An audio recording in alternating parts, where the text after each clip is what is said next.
Morning, we're breaking into your streaming coverage with an LAPD pursuit, and it appears to be a traffic vehicle. Scott Reif is in Air 7. Scott, what an unusual sight to see a bunch of cones and LAPD chasing this pickup truck. Yeah, Philip, and it came back stolen. Now, we believe this started in the Hollywood area. LAPD's behind the vehicle. We're in the Newhall Pass. It looks like we were on the 5 northbound and now on the 14 northbound. It's a traffic management vehicle. I'm not sure if that's just contracted to the DWP or to, I should say, Caltrans, trafficmanagement.com. More than likely, it's an independent company. We're not sure exactly if there's more than one person on board. Can you push in, Rob? It's a little difficult to tell. We just got overhead. I don't really see anybody in the passenger side. So it looks like one person. The window, the front window, seems to be a bit tinted. And you could sell all the gear that they put out on the roadway when we have an accident, things like that, sort of rattling around in the back. So it came back stolen. LAPD is overhead. We're on the 14 freeway, traveling northbound up into the Canyon Country area, coming up on Newhall Avenue. And basically, we've seen this vehicle travel a little faster than the speed limit, but not too erratically. So more than likely, they're going to switch this off and give this to CHP at some point in time. But you can tell the sky map's not quite caught up. The speeds aren't that high. They're probably going to be around that, 70 to 80 miles an hour. A little faster than the flow of traffic on the freeway. And looking ahead there's no congestion. There's no volume up ahead. It looks like you'll be able to continue on the freeway without any delays all the way up, Acton, Palmdale. There doesn't appear to be much traffic in this area headed northbound this time of the morning. Well, Scott, I mean, one of the things you think of is that it might just be somebody that got in it and just started driving. But it also is somewhat curious that you've got to be careful with this vehicle because all that debris and, it just does seem like the person's just driving away from them. So it's at any point were they just in tracking mode where they just kind of were watching and just letting this person drive?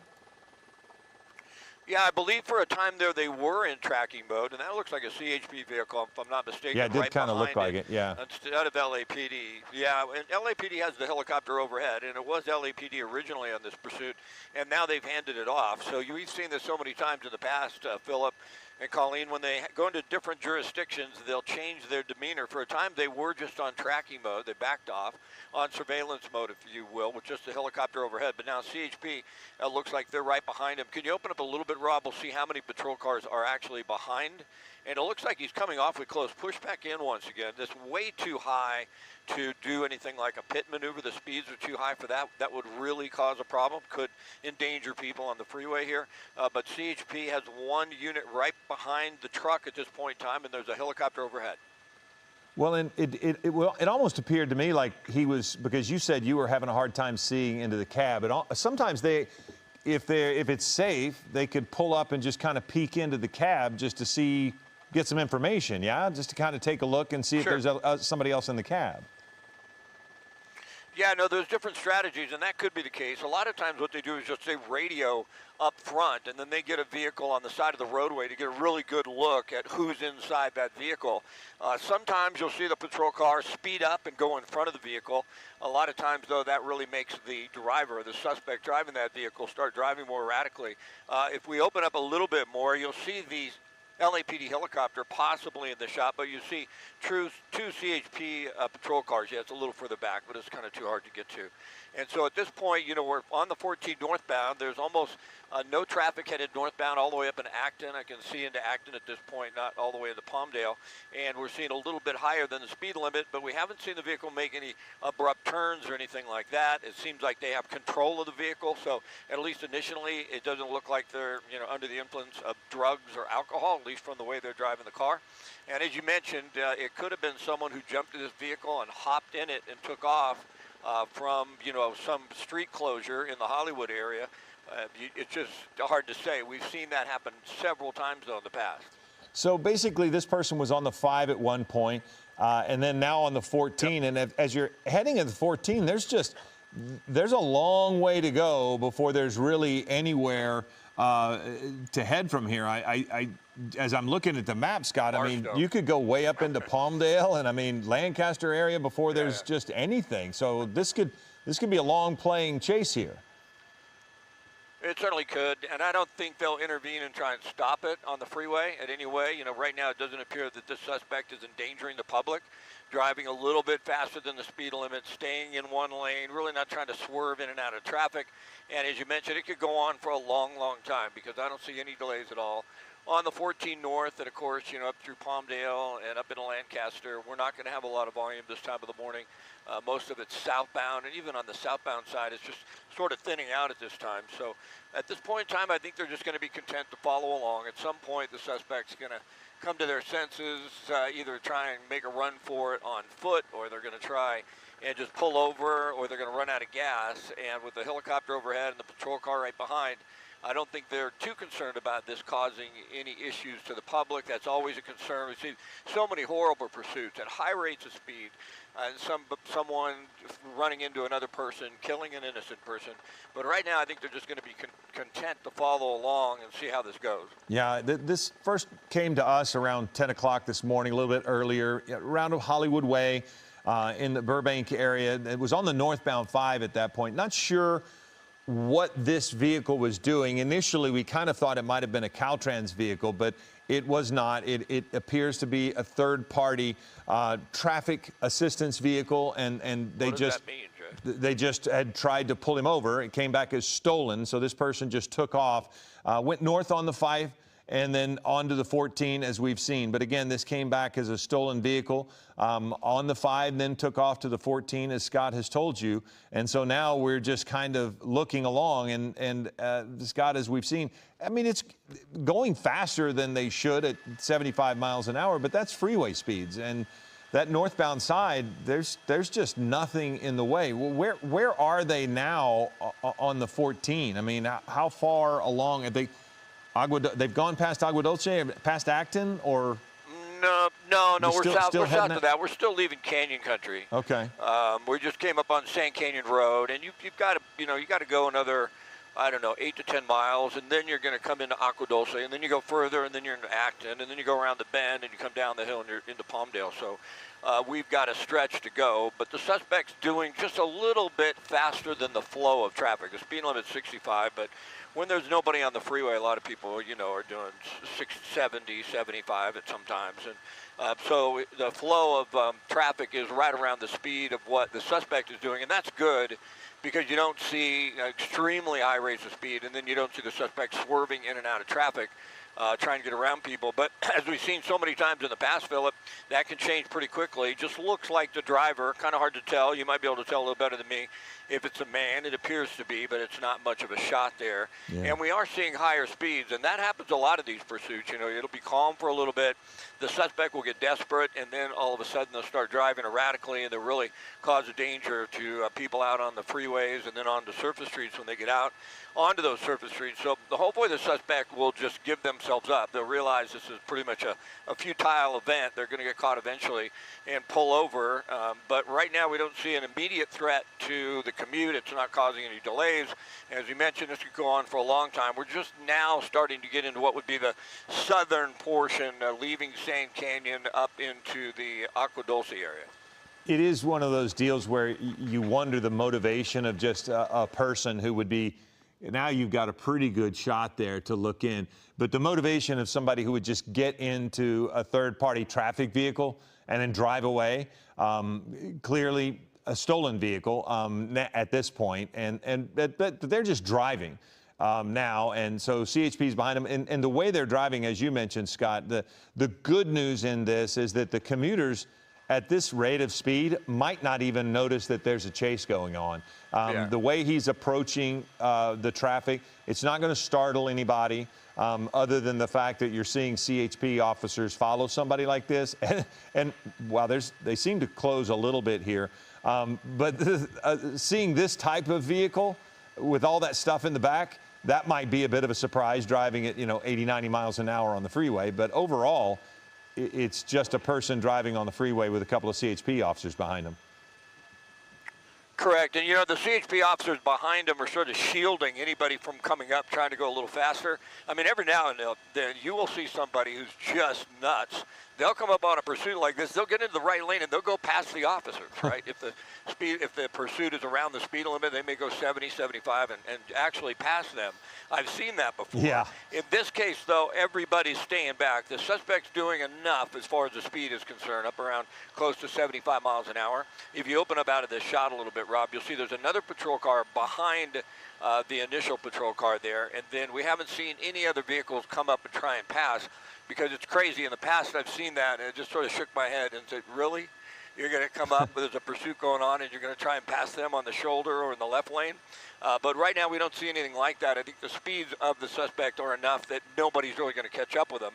At least that appears to be the case right now. And yeah, it's just a waiting game now, Philip. It's not a danger to the freeway. It's not obstructing traffic, and I think they're just going to stay in surveillance mode for the most part with the helicopter head. We're still in a pursuit, but they are surveilling them from the air. Say again, Jay?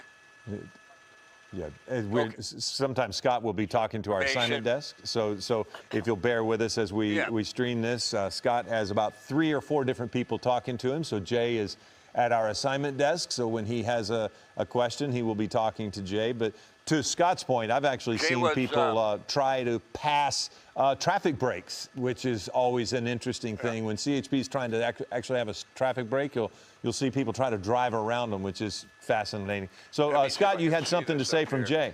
So, Jay was telling me they're going to put a spike strip out at Santiago Canyon Road.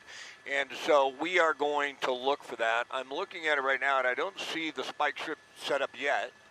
And it'll be interesting. You know, the patrol car has to try and hide, and then they have to try and throw out that spike strip in order to try and get it in front of that vehicle. Now, the more traffic you have on the freeway, the harder it is, no question about that.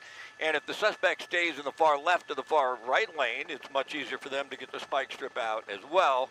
What they don't want to do is just throw it out there and then let another vehicle run over it. So it helps when there's a break in the traffic. I don't see them set up quite yet. I think that was just Santiago Canyon Road. If we crossed, it's Agua Dulce Canyon Road. So I think it's the next one further north. So we have a ways to go. And once we get to Santiago Canyon Road, it looks like they're going to try and throw out a spike strip. Yeah, that is, you know, it's interesting that you said that, because the moment you said that there's the possibility of a spike strip, I was thinking that does seem odd with as much. I mean, it's not a heavily traffic day, but there's enough out there that, boy, you could certainly hit a different car. It's not going to be easy. Let's just put it that way. Spike strips on the freeway are challenging because the suspect usually sees the officers and they usually swerve around it. And, you know, it'd be one thing if there's no traffic out here, but there's just enough volume that it's going to make it pretty difficult. But it sounds like they're going to give it a shot once you get a little further north along the 14 here. You know, that would put an end to it pretty quickly. Obviously, they certainly don't want anybody to get hurt. They don't know what's going on with the suspect. We don't know if they know who the suspect is. They may. A lot of times they have a lot of information that we just don't have. I'm sure they've run that vehicle back. It came stolen. They ran it through the company. If somebody just hopped in it and took off, so the company would be able to give them that information. There may be some surveillance cameras from where the suspect was stolen, and they can start to get a look there to see exactly who they're dealing with. It's a wanted suspect. And they might get an idea exactly, a little bit more information. The more information they have, the better they could really handle a pursuit and the strategy on how they may want to stop it. Santiago Canyon Road is coming up here, if I'm not mistaken. We're not far from that. It's just around the bend, maybe a mile and a half. So we'll see. And I'm looking out there. I don't see any patrol cars set up yet, but they may come out last minute. You know, they're talking to the patrol cars over the radio from the helicopter. And so that's how they'll try and coordinate this. But when the suspect stays in the center lane about the speed of traffic, it makes it really difficult to make a spike strip effective. We'll see how it works, but it usually doesn't work too well on the freeway. Yeah. So would you be able to see any officers ahead as they give it a shot, or are you blocked in some way for that? No, I can't quite see it yet. Okay. Santiago Canyon Road is actually a little ways, but now they're talking about another off-ramp here, possibly Ward Road. I don't know if Ward Road is an off-ramp for the 14. Yeah, I'm trying or to find. That's just an overcrossing. Okay. I'm just trying to look at some of the 3 miles away. Oh, okay. Yeah, Philip, these things change by the moment, right? I mean, they're putting together a strategy right now. Probably somebody's saying, let's try the spike strip. Maybe they're saying, give up on it, just follow this vehicle. But I don't see any vehicles, I don't see any patrol cars in position right now as I look ahead, 3 miles up ahead, to throw out a spike strip. There does appear to be a corner about 2 to 3 miles ahead, which could be Ward Road, and they could be thinking that would be a good spot. So we'll just have to follow it and see. Well, where is right that now, in relation to 138, which is Palmdale Boulevard? I mean, that... we're still 5, 6 miles, maybe Okay. 7 miles from that. We're just coming up into Aqua Dulce. You just left Canyon Country. We're still coming up into Aqua Dulce. Then once you're through there, you go through that area of Acton, and then once you get through Acton, you make sort of a left turn, if you will, going north, and then you start to come down the hill into Palmdale, and then that's when you hit the 138. I see. Because So we have a ways to go for that. Yeah, it does seem like up in the Palmdale area, there's just so many more exits that, because we're talking about Okay. reasonable speeds at for a chase, 75 miles an hour or whatever. But as you said, things can move pretty quickly, and you start getting up on those exits that you're talking about, where they might be able to get a spike strip out on a freeway. That still happens pretty fast. I mean, you can travel a mile in 1 minute or less at 70 miles an hour, and so you're having to make some decisions fairly quickly to try to get a spike strip out, and do it in such a way that the suspect doesn't see it on a freeway where you're not also hitting another vehicle. Yeah, Ward Road's coming up here in just a moment, so we'll see if they're actually going to try and deploy a spike strip. The freeway here is, what do we have, like 4 or 5 lanes, and it's just going to be difficult with the suspect in the center lane. I mean, you can tell from the volume of traffic, Philip, you're not going to be able to use a spike strip in this scenario. Your officer has to run out there and throw the spike strip out. I mean, there's just enough volume that doesn't seem really possible. Hopefully I don't have to eat my words here in a minute. Well, the and danger actually to the run out into officer, freeway too. and throw the spike strip. What's that? Yeah, the danger to the officer for all of those vehicles at 70 yeah. miles an hour, Yeah, that's why I'm thinking, just processing it. I don't know how feasible that is, but they're talking about it. That's some of the information we overhear. We're coming up on Ward Road here in just a moment, if I'm not mistaken. So Red Rover Mine Road, I think Ward Road might be the same off-ramp, if I'm not mistaken. But now we're getting into the area, really, of Acton. We're just sort of went through Aqua Dulce. Now there's this little area of Acton before we get up into Palmdale. And you're going to see in a moment there's an overcrossing. And maybe, I don't see anybody yet, but maybe underneath that overcrossing there's a patrol car and an officer. And maybe that's where they'll try the spike strip. But it really doesn't look like with the suspect in the center lane that's going to work too well. Okay, then we can't, from our vantage point, see any officers there. And the traffic we didn't does either. seem to be picking up a little bit in that space. So once you throw the spike strip down, you'd have to get it off of the freeway fairly quickly as well to avoid anyone that is behind this vehicle from hitting that spike strip too. So it is just complicated. And there's a reason, as you mentioned, Scott, why they don't try it very frequently on the freeway. The speeds are much higher. Sure. The danger to the officer who's out there trying to put it there, the potential fallout for other vehicles that aren't the chase vehicle here. So it's hard. It's a very real challenge. Sure. And I think what we're going to see as we continue northbound, if we do, I mean, this could go on forever. We could end up at Barstow, if this vehicle continues. But I think what we're going to see is the traffic volume lightening up. Once you get up through Acton, a lot of folks are taking the 14 northbound. We're seeing get them off on some of these off-ramps. And I'm seeing less volume up ahead on the 14 northbound as I look out the window here. So if you have more separation, now I do see a patrol car in the off-ramp, I believe, up ahead.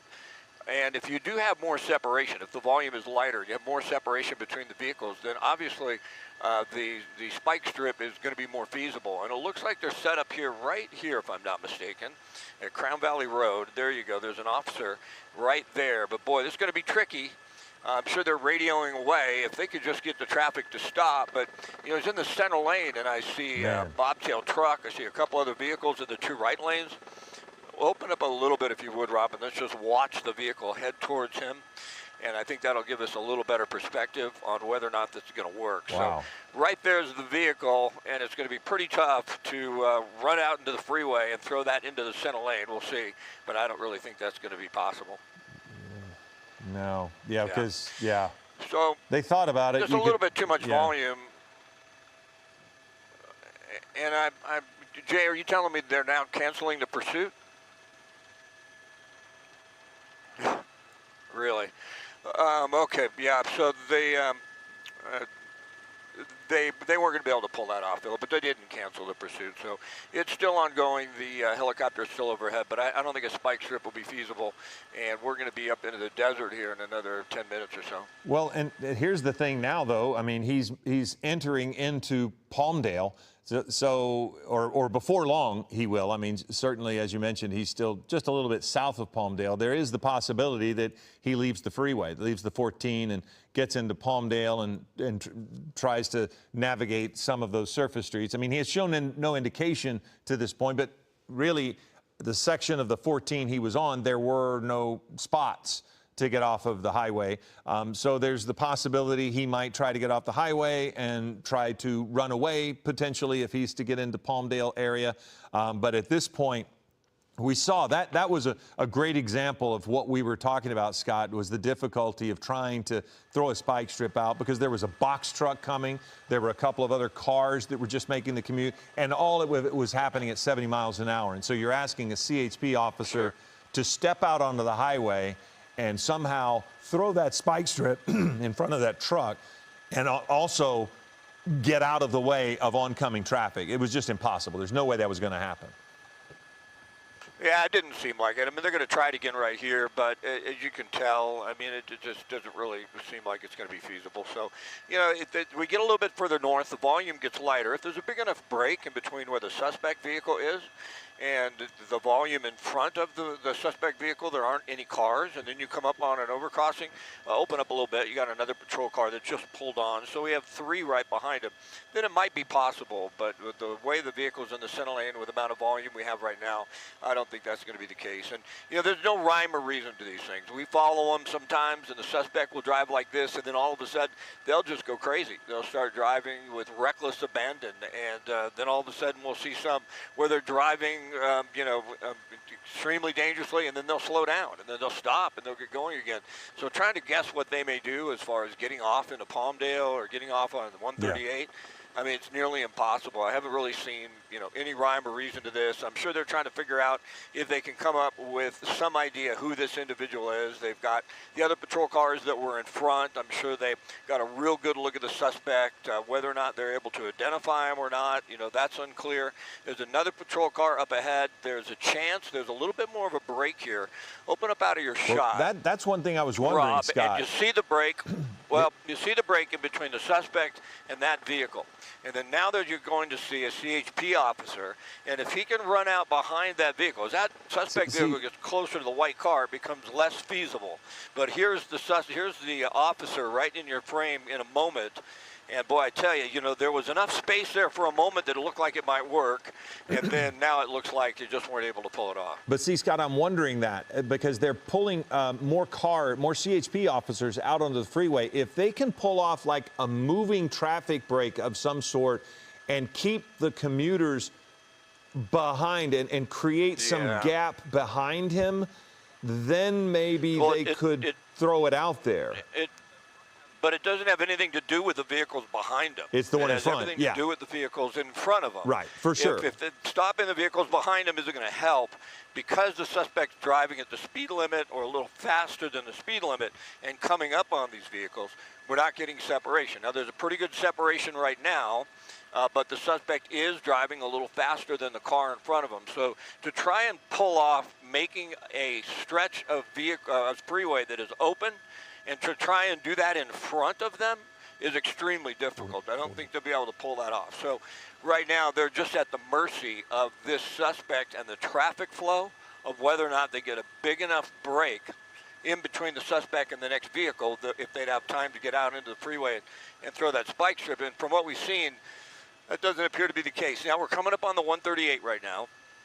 We're coming up on Pear Blossom, and so this is where you make that turn. If you've ever made the turn here, you're coming down into the Antelope Valley.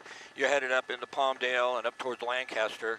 And at least for now, it looks like the suspect stayed on the 14 and didn't get off onto the 138. Okay, Scott, I'm going to let everybody in on a little bit of housekeeping here. We are coming up on a news break here, so we're going to have to take a pause so that we can give a tease for the Eyewitness News at 11 a.m. newscast that's coming up in about 13 minutes. So we are going to break away from our streaming coverage. We'll continue to show your picture, but we're going to have to break away for a quick moment, and then we will come back and get kind of ourselves ready for Eyewitness News at 11 a.m. So I'm going to stop here for a moment, let ourselves get ready, but we'll be back. Copy. Overhead, there's a CHP helicopter here? I don't see one. Yeah, don't worry, Jay. Forget about it.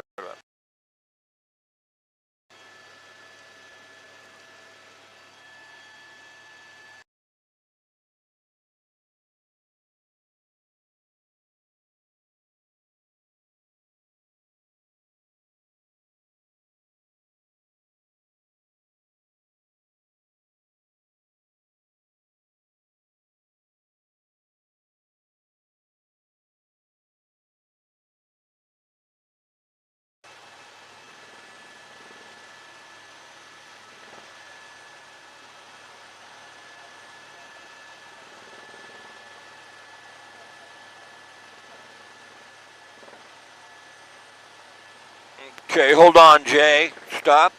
Chris, yeah, you want a 25-second cut in, is that correct? How far out are we? All right, copy. Somebody's just going to give me a cue. All right.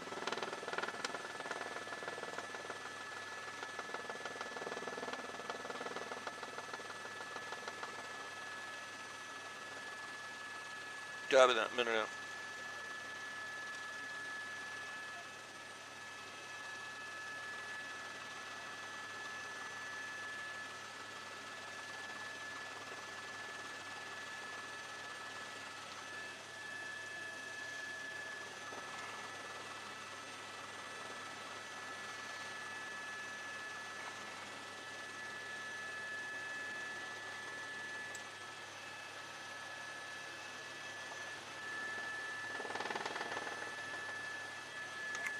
In the right lane, slowing. Slow it up here.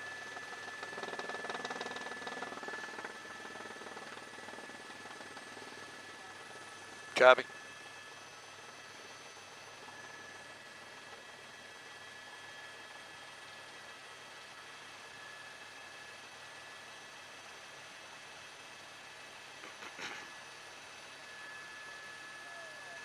I'm Scott Reifin, Air 7 over Palmdale. We've been following a pursuit now for about an hour. Started in the Hollywood area. That pickup truck you see right there is a suspect vehicle. Not sure who the vehicle is or what that vehicle is in front. This is the first time it's stopped now on the freeway. CHP is right behind. They have a helicopter overhead. The vehicle did come back stolen. It's been on the 5, the 14, and now we're headed up towards the Lancaster area.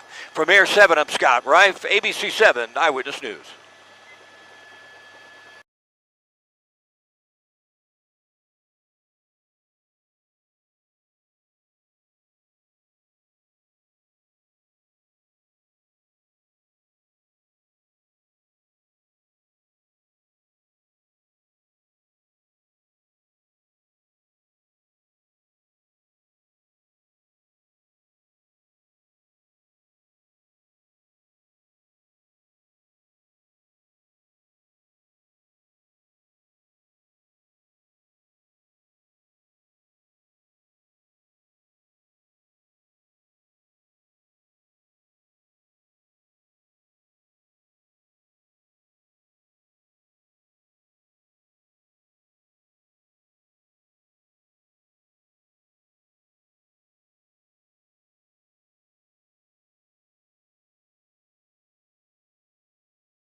Scott?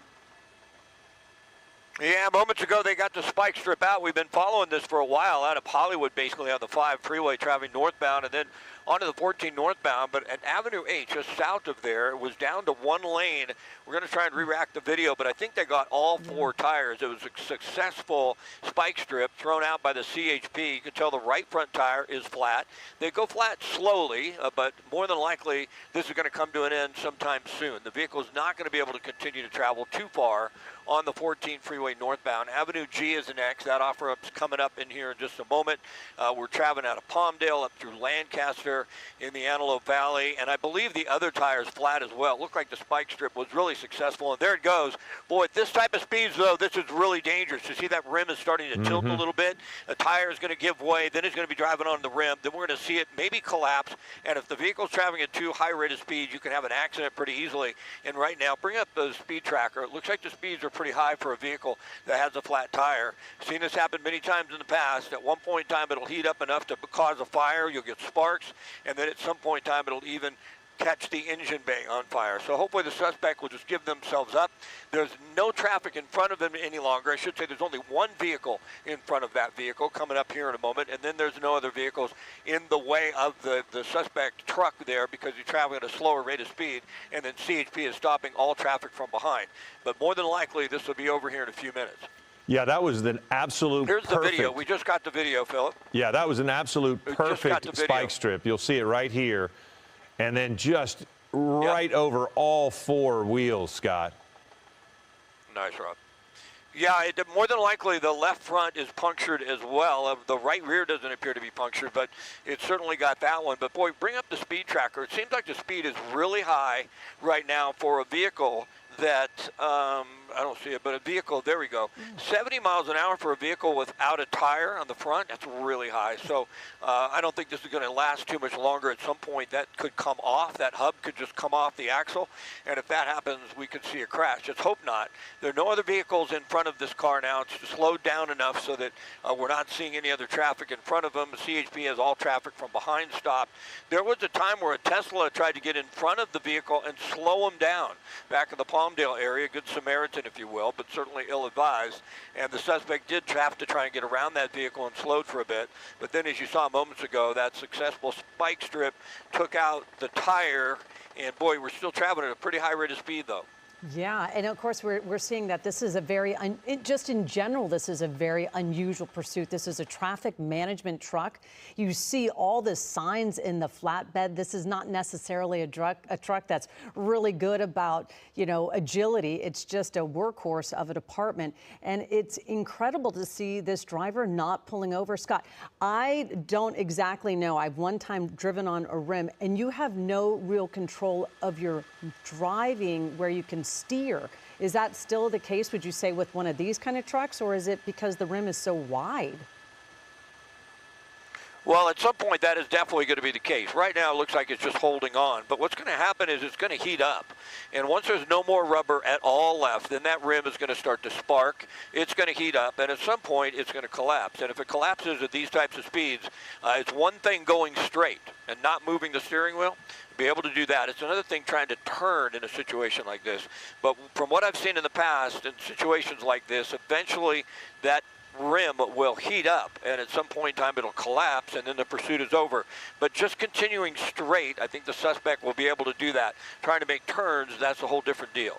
And we don't really know what's going on the other side, if that tire is also flat. But you're right, Scott. I've seen them catch on fire. Could be. I've seen that vehicle, and it'll get so hot that that right wheel well can actually catch on fire. The rubber can catch on fire. The whole axle will get so hot.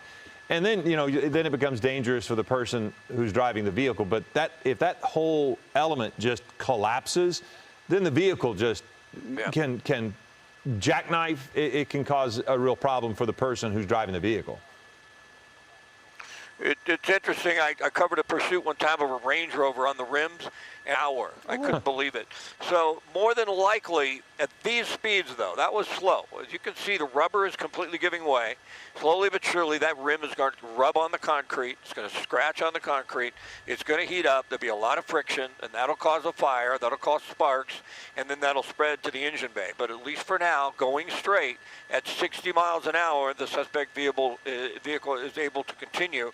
There are 4 or 5 patrol cars right behind. There's no issue with traffic in front of that suspect. They're traveling at a speed now where they're not catching up with all the vehicles in front of the individual. Look like a man driving the vehicle like we were before. And now it's kind of a waiting game. We're just waiting to see just how long the driver can continue on this one rim. I don't know if the other side collapsed as well. The spike strip looked pretty successful, so it wouldn't surprise me. I'm really kind of surprised it didn't get the rear tires as well. That's what I was thinking, by the way. And you're also talking about, Yeah. I've been watching the back tires thinking those are going to start going deflating. But again, you know, we're just being told we can take a look at that video again, Philip. It was so perfectly executed when the CHP officer deployed that spike strip. And we're looking at it. You can see the video earlier, and right there, boom, unbelievable. Well, one of the things that made that such a great effort by CHP was how many times, if you were watching with us on our streaming effort, we were carrying this for, you know, approximately 30 or 40 minutes on our ABC7 Los Angeles app. This chase has been going on for roughly an hour now, and CHP had tried several times to create an opportunity to throw the spike strip out. So this is another look. You can see that's, they got both front tires gone, but they had tried several times to get in a position where they could do the spike strip, which is very rare on a freeway because of 2 things. 1, the speed of the vehicle, and 2, the traffic. There are so many other vehicles on the road. They didn't want to put the officer at risk, and they also didn't want to damage other vehicles. So to see them be able to get themselves in a position where they got just the chase vehicle and no other vehicles, and execute it so perfectly that they almost got all 4 vehicles, or all 4 tires. In this case, they just got the front, it looks like. That's a great look at the passenger or the driver. Right but there. there's no rubber on the 2 tires. But that was such a great spike strip execution. It really did do the damage that they needed. Not about it. But again, you know, you're just saying that there's no rubber, but I can't tell if there is a slight, you know, you just saw that spike strip again. It really is. That is just so well choreographed to just throw it out at that one moment. So rarely do you see all 4 tires get hit and punctured right there. But again, we're looking at this driver, Scott. I'm not sure. It possibly could be a female driver as well. I just can't, from my vantage point, I just can't really tell. Yeah, we really can't tell from here either. The spike strip, they were fortunate because there was an area on the 14 northbound, I think it was Avenue G, and there was only 1 lane. And once they got down to just 1 lane, they were able to throw that spike strip out. When they tried to do it earlier, further south down in Acton, and you had 4 or 5 lanes and you had some traffic volume, it just didn't work. But now the driver continuing basically in the same lane looks pretty calm considering everything that is going on. And we're just now at a wait and see game, if you will, following along this suspect traveling northbound here, the north end of the Antelope Valley. There's a little community coming up ahead, but we haven't seen the suspect have any intention of trying to get off the freeway from the moment that we got overhead on the pursuit. And now the speeds have slowed a little bit, but considering you're on the rim, 65 miles an hour is pretty fast.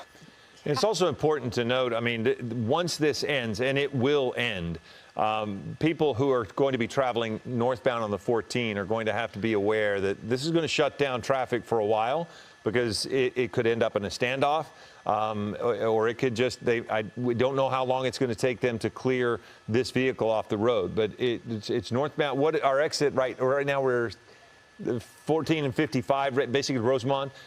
So people need to be aware that this is heading northbound on the 14, and it is going to gum things up if you're heading up in that way. Yeah, we're in Rosemont right now. If we continue north, we're headed towards Mojave. That'll be the next stop. We start thinking about what we're going to do for fuel, and so that could be our fuel stop if it continues. And right now, the vehicle slowed a little bit from what we saw earlier, but it could continue for a while if we don't start to see those rims disintegrate. And, maybe on a heavy-duty truck like this, that may be a 1500 or a 2500. It's hard for me to tell. Is it a Chevy? Yeah, it appears to be a Chevy. Possibly they're just built a little stronger, built for towing, that type of things, and is going to be able to hold on for a while. But I'm kind of surprised that rim hasn't given way yet, that it hasn't started to spark and get hot and cause a fire. That could happen. We'll just have to wait and see. But we're headed through Rosemont, 14 northbound, headed up towards Mojave. Yeah, and again, there's no traffic there, so that is making things much safer for everybody involved. And at some point, the CHP is going to decide, what are we going to do next? Because this driver, we're just going to either follow along and just keep at this speed until the driver actually pulls over. I don't know, Scott, or do they end up, they're going to have to recover this stolen vehicle. Obviously, this is a valuable piece of equipment here with all those signs and everything for this company. Yeah, they'll recover it. I mean, it depends on what kind of condition it is in when they do recover it. We're headed uphill now, so the vehicle has slowed a bit. But, the 14 is just straight due north. I mean, there's no turns that have to be made, and the suspect still has control of the vehicle. But you do see it slowing because you're going uphill now, so it's a little more difficult to keep that speed. Well, what's interesting is, as you look at the map heading north, there will eventually be a turn when they hit the 58, Yep. and they're either going to have to make an actual left or right, and with those tires that way, that might be the most difficult thing to navigate at that point, is when they have to actually make a left or a right turn and decide to go left towards Bakerfield, or somehow stay on the 14 and continue on north. But there isn't much going north that way. So that's the hardest thing with no rubber on the tire is turning. And so at some point they might actually be able to do a pit maneuver if they have to slow down enough to make a turn. But they're not going to try a pit maneuver at 60 miles an hour. So if they slow to make a turn, then they potentially could end it in that manner. I mean, how far until they get to that point, Scott? Is that still, that's a way. Oh, that's it that a far sweeper away? turn. It's not like you. Yeah, well, I would say it's about 10 miles or so from where we're at right now, maybe a little less. And that's a kind of a sweeper turn. Oh, okay. I mean, it's not like you have to make a hard right or left turn. From what I remember, driving to Vegas, driving up through this way through Mojave, it's sort of a little bit of a turn to the right, or you continue to the left and you go to Bakerfield, as you said. But they are talking about another spike strip, and they'd be able to do that pretty effectively now. And the reason they would be able to is because there's no vehicles that this truck is going to overtake. So you have this entire stretch of freeway to just throw the spike strip out, and there's the CHP officer, so they can get it out there in advance. They don't have to worry. You see it right there. Oh, it's out there already. They're just going to pull it. We push back in, Rob. Can you push back in, Rob, to the spike strip? Right there. I think I see it underneath the overcrossing. There it is right there. Yeah. And when the suspect gets closer, they're just going to pull it. You can hold it right here. I'm talking to the pilot. Why don't you go to the other side? Just keep going. It's going to be hard for us to stay on this side. By the time the vehicle gets there, hopefully we'll be on the other side of the overcrossing. But they're going to, something fell off. So it looks like it's starting to disintegrate. It looks like this vehicle, slowly but surely, is just going to come into pieces on the front end. Keep coming, push your nose over. And we should see this happen. There it goes. So hopefully they got the rear tires now, and if that's the case, that really should stop the vehicle soon. Yeah, and it's happened really quickly the last time. Those tires deflated so rapidly, but again, it didn't stop this driver from moving in the direction they wanted to go. But it will be interesting. It looks like that the back driver's side tire is starting to deflate already. Well, one of the things, possibly. Yeah, one of the things about the front is it's going down. Yeah, it's going down. One of the things about the front, though, if you think about it, Scott, all the weight in this pickup is on the front.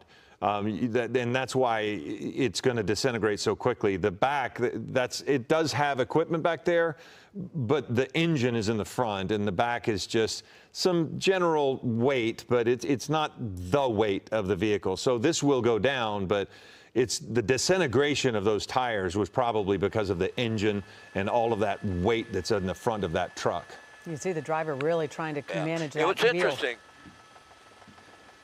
What's interesting is how calm the driver is. Now, you see on the steering wheel, making those little movements. Now, the suspect wasn't doing that earlier. I can't tell if it's a man or a woman either.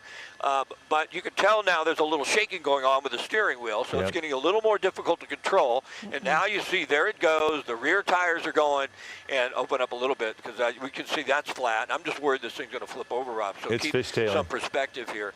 The speeds are slowing, and I think eventually this will just come to a stop once all four tires, if the right rear is deflated as well, it just won't be able to continue to keep going, and it looks like that's what's happening. Yeah, and now the situation will be, who is this Even suspect more has inside? gone off the Good front. car. That was off the front. So now there's just no. That was the left. Go ahead, Scott. Yeah, that was what was left of that left rear tire, obviously, that fell off. And now we have a standoff on the freeway like you were talking about. And in a situation like this, you just hope that the suspect gives themselves up, gets out of that vehicle, push in.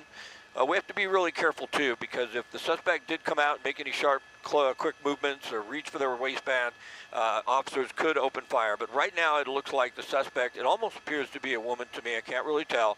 But it looks like their arms are out of the vehicle. Their arms are out of the vehicle. And it appears they're complying with the officer's demands at this point. It'll be keep your arms out. At some point in time, it'll be get out of the vehicle, back up to the officers, then face down on the freeway more than likely. And then they'll move in and take the suspect into custody. Well, the person is also wearing a seatbelt, so they're going to have to actually put their hands at least back in the vehicle to take the seatbelt off. So I hope that they'll relay that information down. They may be doing that now. Yeah. So then they'll try to open the door there. try to Looks like navigate locked. there. They do seem to be, again, Oh, they're complying. the keys. Yep. The keys are out, and now the suspect is coming out of the vehicle. It's a pretty tense situation, but it appears, yeah, they didn't even know about the seatbelt there. I would stay on that. It appears that they're so distraught here, so upset about what's going on, they didn't know to release the seatbelt, but now it appears to be a woman. She is out, and she's backing up towards officers. So, nobody got hurt in this. It went on for a long time, and the spike strips were extremely effective. I don't think we'll see a huge delay on the 14 northbound. We're up in the Rosemont area. I think they'll clear it fairly quickly, but right now you can't get by, and so it is a hard closure until they have this cleared away completely. Yeah, you can see it. This suspect, again, doing everything. Law enforcement saying this was a relatively calm pursuit, and it seems like a pretty calm, being taken into custody. Hopefully, they'll lay down, or officers seem to realize that maybe this person doesn't pose a threat to them. Well, they'll get her in custody. So, Hopefully, yeah. they'll be able to get a tow truck up there, get the vehicle out of the way. Not much in the way of traffic heading 14 northbound. But if you are going in that direction towards Mojave, maybe going to Bakersfield, be aware that you're going to be impacted by that. So we're going to take a quick break. We'll come back. We have more breaking news regarding a teacher's strike. We'll tell you where that is. We also have Sheriff Luna in-house. So we've got a lot going on for Eyewitness News at 11 a.m.